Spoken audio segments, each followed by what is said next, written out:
জমিনে চিরতরে ইসকন নিষিদ্ধ করতে হবে, ঠিক কিনা বলেন? আমরা সম্প্রতি এই যে গত বুধবারে আমরা একটা ঘটনা দেখেছি, যে ঘটনা পুরো দেশের পুরো বিশ্বের মুসলমানদের অন্তরের মধ্যে আঘাত হেনেছে। আমাদের একজন মুসলমান ভাই, একজন লয়ার, উকিল, অ্যাডভোকেটকে, সাইফুল ইসলাম আলিফ ভাইকে এই হিন্দুদের প্রতিবাদ করার কারণে হিন্দুদের ইসকনের প্রধান নেতা হলো এই চিন্ময় দাস, চিন্ময় কৃষ্ণ দাস। সে একটা রাষ্ট্রদ্রোহী লোক, রাষ্ট্রদ্রোহীর বিরুদ্ধে তার মামলা রয়েছে। তার উস্কানিতে হিন্দু লোকেরা আমার আপনার মুসলমান ভাইকে দিন দুপুরে নির্মম ভাবে কিভাবে কুপিয়ে কুপিয়ে হত্যা করেছে, সংখ্যালঘু কিভাবে হত্যা করতে পারে, এর প্রতিবাদ অবশ্যই আমরা জানাই। এই বাংলার জমিনে ইসকন চলবে না, বাংলার জমিনে চিরতরে ইসকন নিষিদ্ধ করতে হবে, ঠিক কিনা বলে? মুহতারাম হাজিরিন, আল্লাহ রাসূল সাল্লাল্লাহু আলাইহি ওয়াসাল্লাম বলেছেন, আল মুসলিমুনা কাজাসাদিন ওয়াহিদিন ইনিস্তাকা আইনুহু ইনিস্তাকা কুল্লু।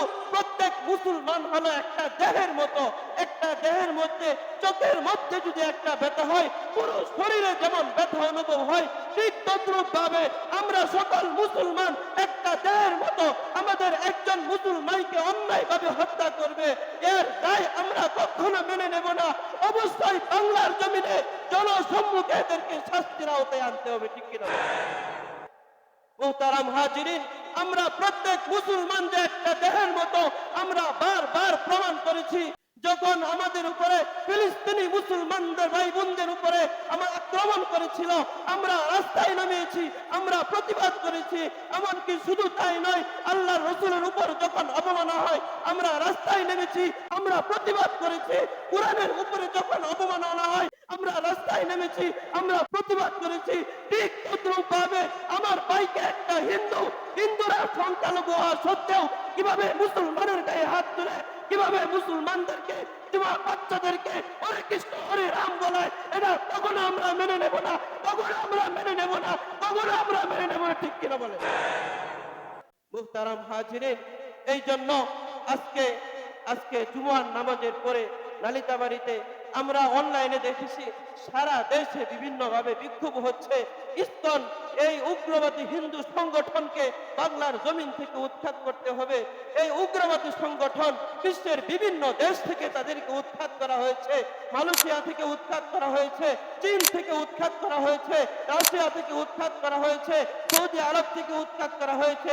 সর্বশেষে এই 90% মুসলমানের দেশে তারা উগ্রতা ছড়াবে, আর আমরা চুপ করে বসে থাকবো, এটা কখনো হতে পারে না, ঠিক কিনা বলে?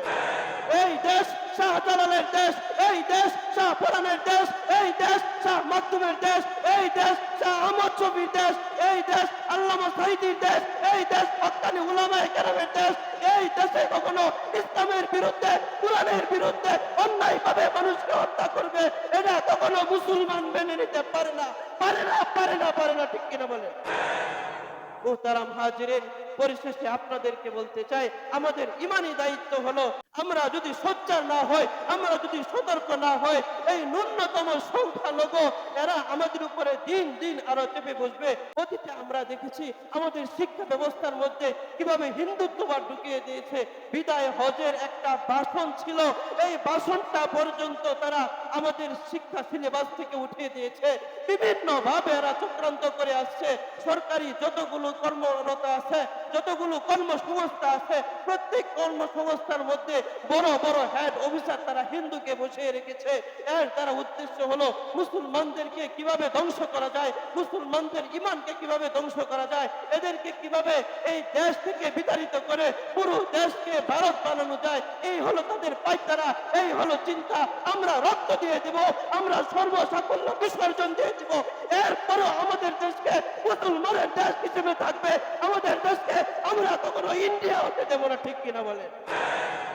আল্লাহ পাক রব্বুল আলামিন আমাদের এই দশবাকে, আমাদের এই ইমানি দায়িত্বকে সঠিকভাবে পালন করার জন্য আল্লাহ তাআলা তৌফিক দান করুন। সকলে বলে আমিন।